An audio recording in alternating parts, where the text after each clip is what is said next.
कोई बात नहीं, वो बेचारा अपना काम कर रहा है, हम अपना काम करेंगे, इसमें हंसने वाली क्या बात है।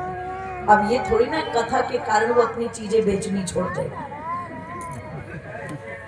बोलिए श्री कृष्ण भगवान की। तो कहा कि प्रत्येक संसार का प्राणी अगर परोपकार में लगा हुआ है तो मनुष्य को अपने जीवन से कुछ ना कुछ परोपकार करना चाहिए। इसी उद्देश्य को लेकर के जो आयोजक हैं उन्होंने इस आयोजन को किया है। सीधी सी बात है गोस्वामी जी की, और वो क्या है कि बिन सत्संग विवेक न होई, प्रभु कृपा बिन सुलभ न को। मानस में गोस्वामी जी कहते हैं इसलिए जरूरी है ऐसे धार्मिक कार्यों में भाग लेना, भगवान के भजन में भाग लेना, भगवान की कथा में भाग लेना, कि जब तक मनुष्य के जीवन में सत्य नहीं है, अच्छे विचार नहीं है, अच्छे संस्कार नहीं, तब तक ये मानव जीवन सफल नहीं है। इसलिए इस मानव जीवन को जो धारण करके आया, चाहे वो देवता रहे हो, ऋषि रहे हो, मुनि रहे हो, संत रहे हो, विद्वान रहे हो, साधु रहे हो, महात्मा रहे हो, उन्होंने अपना जीवन समाज के लिए लगा दिया। और मैं कह दूं आप लोगों के, आप जब किसी परिवार के लिए कुछ करते हैं ना, एक परिवार के लिए, मेरी माताएं भी बैठी, हमारे भाई भी बैठे, तो जो परिवार में सबसे कम करता है, ध्यान रखिएगा, उसे इतनी नहीं सुननी पड़ती। ईमानदारी से बताना किसको सुननी पड़ती? ओह देखो सारी माताएं हंसने लगी, इसका मतलब सारी दुखियारी बैठी है।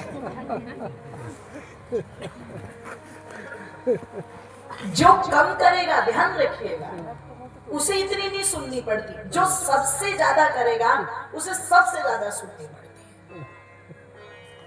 और इसमें भी कोई अतिशोक्ति वाली बात नहीं है। हो सकता है एक दिन परिवार एक तरफ खड़के और यूं चुटकी बजा करके उसे बोल दे तूने किया ही क्या है, और अगर सामने वाला भावुक होकर के गिनाने लगे कि मैंने तो अपनी पढ़ाई भी छोड़ दी तुम्हारे लिए, छोटी सी उम्र में धन कमाने लग गया था ताकि परिवार सुखी रहे, कच्चे मकान में थे तो तुम्हें पक्के में लेके आया, मैंने ये किया, मैंने वो किया, मैंने ये किया, तो कभी कभी तो परिवार वालों पर ऐसे दुर्योधन का छावा पड़ जाता है कि तुरंत ये भी कह देते ना करता किसने कहा था, तुरंत बोल देते ना करता। अब वहां मनुष्य टूटता है, बिखरता है।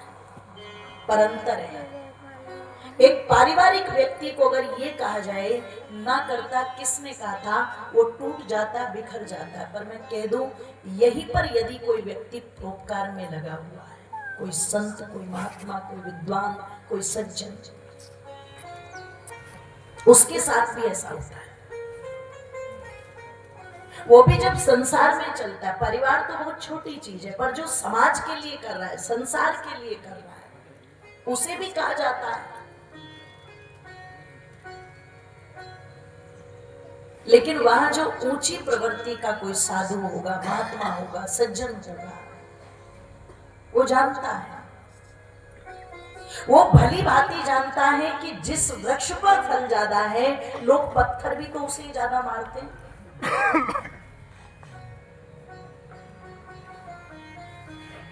वो इस बात को ध्यान रखिएगा, हंस करके मुस्कुरा करके पी जाता है, जैसे शिव ने विष को पी लिया,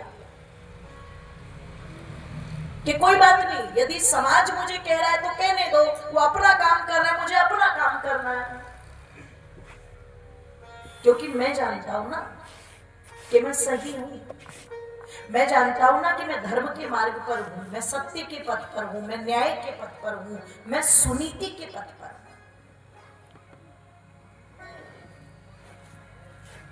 समाज अपना स्वभाव नहीं छोड़ेगा तो मैं अपना स्वभाव क्यों छोड़ूं? वही बात है कि एक बिच्छू पानी में, एक महात्मा जी ने देखा बिच्छू बेचारा उल्टा हुआ है, उसे पानी से निकाल दो। अब वो निकालने जाए तो बिच्छू तुरंत उनके हाथ पर डंक मार दे। एक बार ऐसा हुआ, 2 बार ऐसा हुआ, 3 बार ऐसा हुआ, 4 बार हाथ नीला पड़ने लगा। एक व्यक्ति ने कहा, महात्मा जी क्यों परेशान हो रहे हो, इस दुष्ट को क्यों बचा रहे हो, ये तो दुष्ट है। साधु ने कहा, तुझे पता लग गया कि बिच्छू सज्जन प्रवृत्ति का है कि दुष्ट प्रवृत्ति का है? इसने कहा, नहीं नहीं मुझे पता नहीं लगा, लेकिन आप इसको बचाना चाहते हो, ये बार बार आपको डंक मार रहा है, तो छोड़ो ना इसको, मरने दो। तो देखो साधु क्या कहते हैं, डंक मारना इसका स्वभाव है। संसार का प्रत्येक पशु, प्रत्येक पक्षी, प्रत्येक प्राणी मनुष्य से डरता है, उसे पता ही मुझसे भी घातक है, इसलिए वो अपनी रक्षा के लिए डंक मार रहा है, अपने को प्रोटेक्ट कर रहा है, डिफेंड कर रहा है अपने आप को। तो ये इसका स्वभाव है डंक मारना। अब ये अपने स्वभाव को नहीं छोड़ रहा, तो मैं साधु हूं तो मैं अपने स्वभाव को क्यों छोड़ूं?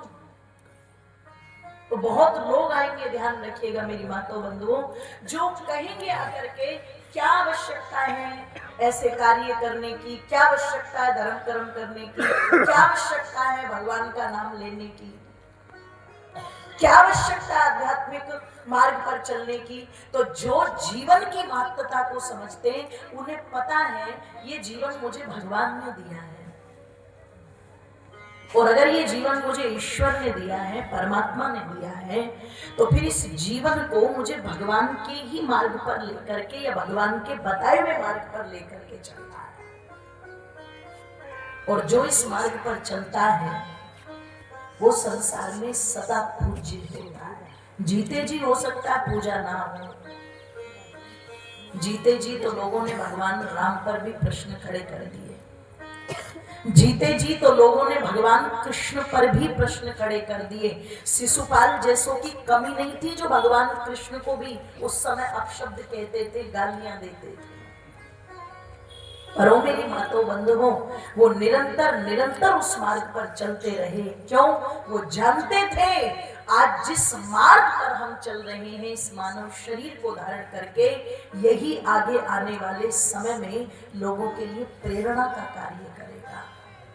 इसलिए आइए, आप सभी लोगों के घर घर तक कथा का पत्रक पहुंचा होगा। दिनेश जी ने, कमल जी ने, सबने निमंत्रण दिया होगा। पुनः मैं पूरे के पूरे ग्राम सुसवाड़ा को इस व्यासपीठ की ओर से आमंत्रित कर रही हूं कि निरंतर ये जो हमारे 6 दिन हैं, इन 6 दिनों में ये कथा चलेगी। कथा का समय 12 बजे से 4 बजे तक का रखा गया है। आज हमारा एक दिन धीरे धीरे निकल रहा है, 5 दिन हमारे शेष रहेंगे। 5 दिनों तक आप लोगों को थोड़ा सा अपने कार्यों को या तो जल्दी निपटा लें और कुछ ले जाए तो उन्हें बाद में निपटा लेना,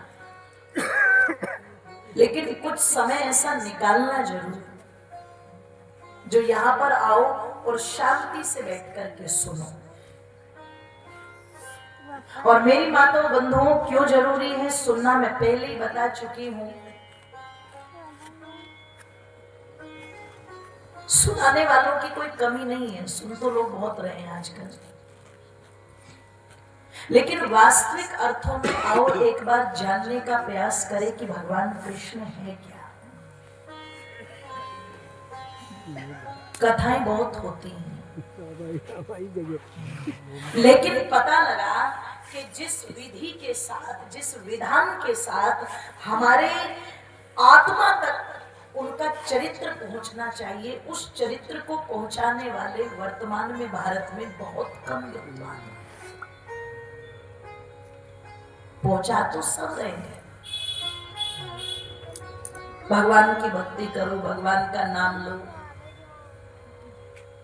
अपनी अपनी सब बता देंगे आकर के। हमारे दादा परदादा के समय से नाम चलता है, ओम नमः शिवाय, ओम नमः शिवाय, ओम नमः शिवाय। कोई आएगा, हो सकता है वो तुम्हें थोड़ा सा बदलाव करके कह दे कि ये मत बोलो ओम नमः शिवाय, क्या बोलो, श्री शिवाय नमस्तुभ्यम। अब भोले भाले लोग तो सोचेंगे गुरुजी ने बताया तो इसमें ज्यादा ताकत होगी। तो जो पहले विद्वान बता गए वो कम ताकत वाले थे या कम बुद्धि वाले थे। और तुभ्यम शब्द का अर्थ होता है तू, और अपने यहाँ भारत में अगर तू किसी को बोल दो बड़े को तो वो उसका सम्मान नहीं होता, वो उसका जोर से बोलो अपमान होता। अब जिन्होंने ग्रंथों में लिख दिया ओम नमः शिवाय, वो अज्ञानी तो नहीं होंगे ना। आप चिंतन करना, बहुत लोग हैं अलग अलग बता रहे हैं, पर मैं निवेदन कर दूं, मेरा कुछ अलग बताने का कोई उद्देश्य नहीं। क्यों? मुझे तो ऐसा लगता है मेरे ऋषियों ने जिन ग्रंथों को लिखा, एक जन्म तो छोड़ो, मैं कई जन्म भी लेके अगर अपने उन्हीं ग्रंथों पर बोलती रहूं तो मुझे लगता है मेरे कई जन्म भी कम पड़ जाएंगे। और वही बात है, अलग से चीजें बनाने की बजाय जो हमें देकर के हमारे ऋषि मुनि विद्वान गए हैं, अगर हम उसको भी संभाल ले, उनकी लेगेसी को भी संभाल ले तो बड़ी बात है। क्योंकि या तो उन्होंने कम दिया हो या जो दिया हो वो घटिया दिया हो, ऐसा तो नहीं है ना। ऋषियों ने कोई कमी छोड़ दी, देने में कमी नहीं छोड़ दी। और एक बात कह दूं, सामान्य मनुष्य में और ऋषियों में उतना ही अंतर होता है जितना धरती और आकाश में। सामान्य व्यक्ति जब कोई बात कहता है, बाबूजी आपकी आवाज मंच तक आ रही है, इस मोबाइल को आप एक तरफ रखो। ओह, ये तो अंबानी से भी बिजी हो जाएगा। संभालो भाई, कोई नहीं, इतने फोन तो मुकेश अंबानी के नहीं आते। आपकी आवाज व्यासपीठ तक आ रही है, देखो इसको संभालो। आप लग गया हमें पहले ही, आप ज्यादा भी या उन्हें देना ना आता हो। तो मैं कह दूं, सामान्य व्यक्ति जिस बात को कहता है वो हो सकता है अपने विवेक से कह दे, लेकिन ऋषि जिस बात को कहते हैं वो ध्यान साधना में बैठकर परमात्मा से जुड़ के उस बात को कहते हैं। तो भगवान कृष्ण के विषय में भी महर्षि वेदव्यास जी ने बहुत कुछ बताया। आइए, हम बहुत बार भागवत कथा सुनते हैं जिसमें अलग अलग प्रसंग है, अलग अलग चीजें हैं, और उसमें अगर देखा जाए तो भगवान कृष्ण का भी बीच बीच में कुछ यशगान होता है, लेकिन मात्रा थोड़ी शुद्ध रूप में अगर देखा जाए तो भगवान कृष्ण का जो गौरवमयी जीवन है, यशस्वी जीवन है, बहुत व्यापक, बहुत विस्तृत है। और मेरी माताओं बंधुओं बहुत ध्यान से सुनना, मैं तो कहा करती हूँ, यदि सच्चे अर्थों में जो अपने आप को हिंदू कहता है या सनातनी कहता है, जिस दिन ये हिंदू या जिस दिन ये सनातनी भगवान योगेश्वर कृष्ण को और मर्यादा पुरुषोत्तम भगवान रामचंद्र जी को ठीक ठीक जान जाएगा, पहचान जाएगा, मैं सच कहती हूँ इसकी दशा और दिशा सुधरने में लेश मात्र भी देर लगने वाली नहीं है। आप जानते हो समस्या किस बात की है? आज भगवान कृष्ण का मंदिर बना है, मंदिर के सामने लावारिस गाय जो है वो घूम रही है। ध्यान रखिएगा, जिससे भगवान कृष्ण का सीधा संबंध जुड़ा हुआ है। और दूसरी तरफ देखें तो बराबर में घर है और घर के अंदर कुत्ते को गोद में बिठा करके मालकिन बिस्किट खिलाने का काम कर, खा ले मेरे बाबू। और अगर कोई घर में प्रवेश कर जाए, हरे कृष्णा हरे कृष्णा हरे कृष्णा, दिक्कत यहाँ है। वाणी पर तो कृष्ण है, पर वाणी से नीचे हृदय में भी कृष्ण है या नहीं है? आप विचार करना, चिंतन करना, जिह्वा पर तो राम का नाम है, लेकिन जिह्वा के नीचे भी क्या हृदय तक राम का नाम है? क्योंकि नाम का मतलब केवल नाम नहीं है।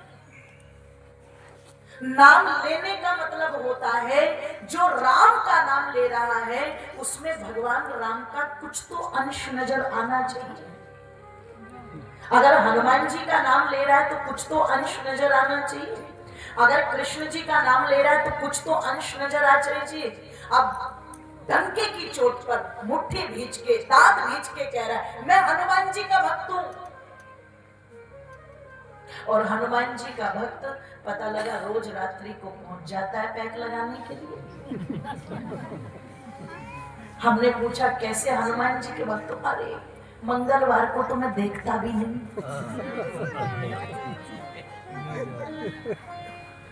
अच्छा एक बात बताना, क्या हनुमान जी केवल मंगलवार को ही ऑफिस में आते हैं और बाकी दिन छुट्टी में रहते हैं?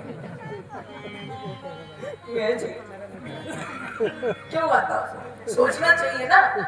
ये तो ऐसा नहीं लग रहा कि हनुमान जी मंगलवार को सुबह सुबह ऑफिस खोलते होंगे, आओ भाई अपनी अर्जियां लेके, और बाकी जो दिन है वो बंद कर देते होंगे कि बस अब मैं किसी की नहीं सुनूंगा।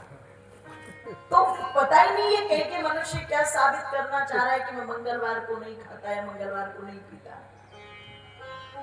नाम का मतलब है आप नाम ले रहे हो तो नाम जैसे गुण भी नजर आने चाहिए। राम जी का नाम ले रहे हो तो राम जी के कुछ गुण नजर आए। और मैं कहती हूँ बहुत ज्यादा गुण नहीं, आप इतना भी कर लो ना कि अपने भोजन और भजन दो चीजों को सुधार लो। आपका भोजन कैसा हो? बोले राम जी जैसा। राम जी का भोजन क्या है? शुद्ध और सात्विक। तो मेरा भोजन भी अगर सुधर गया तो मेरा भजन अपने आप सुधर जाएगा। और मेरा भोजन अगर बिगड़ा हुआ है, आज लोग कहते हैं दया कम हो गई, धर्म कम हो गया। मैं कहती हूं जब व्यक्ति भोजन करते समय ये विचार ही नहीं कर रहा है कि जो भोजन मेरी थाली में आ रहा है ये भोजन किस प्रकार से आ रहा है, या कुछ भी खा जा रहा है स्वाद के नाम पर। और ज्यादा तो बिगाड़ खाता क्या गया, देखा देखी हो रहा है। ये भी तो मुर्गे खाता है, ये भी तो शराब पीता है। कई बार पत्नियां कहती ना पति से शराब मत पियो, शराब पीने से घर का नाश होगा, धन का नाश होगा। बोले अच्छा वो इतना बड़ा ठेकेदार है, वो तो रोज बोतल पीता, उसका तो नाश नहीं हुआ अब तक। दूसरे की देखा देखी। तो मैं निवेदन आप लोगों के मध्य में कर दूं, अगर हम राम जी का नाम ले रहे हैं, अगर हम कृष्ण का नाम ले रहे हैं, अगर हम हनुमान का नाम ले रहे हैं, अगर हम दयानंद का नाम ले रहे हैं, अगर हम किसी भी महापुरुष का नाम ले रहे हैं, तो जिसको आप मानते हो उसके कुछ न कुछ गुण हमारे जीवन में नजर आने चाहिए। हमारा खान पान वैसा बन जाए, हमारा भजन वैसा बन जाए, हमारी दिनचर्या वैसी बन जाए, हमारी व्यवस्था वैसी बन जाए। और जो इस चीज के प्रति जाग गया बस वही जागरण है। लोग जागरण करते हैं, खूब जागरण हो रहे हैं, पर जागरण का अर्थ लोगों ने क्या समझ लिया? 9 बजे से लेके सुबह 4 बजे तक भजन गाओ, चिल्लाओ, नाचो, गाओ, कुछ भी करो, और 4 बजे तक जगे तो 4 बजे प्रसाद लेके जाओ, बस ये जागरण है। और फिर जो 4 बजे तक जगह होगा ना वहां, उसे जाकर के देखना, पता लगा जाते के साथ में बिस्तर पे लेटे पहले नींद पूरी करूंगा। ये जागरण नहीं है। जागरण जो अपने विचारों के प्रति जाग गया, अपने कर्तव्य के प्रति जाग गया, अपने जीवन के प्रति जाग गया। जैसे गौतम बुद्ध के कहने से अंगुली माल जाग गया था कि मैं तो रुक गया, तू कब रुकेगा। जैसे दयानंद के कहने से अमित चंद जाग गया था, वो है जागरण। इसलिए आइए, कवि ने बड़ी सुंदर पंक्तियां लिखी, तालियों को खोल भी देना और बोल भी देना कि जा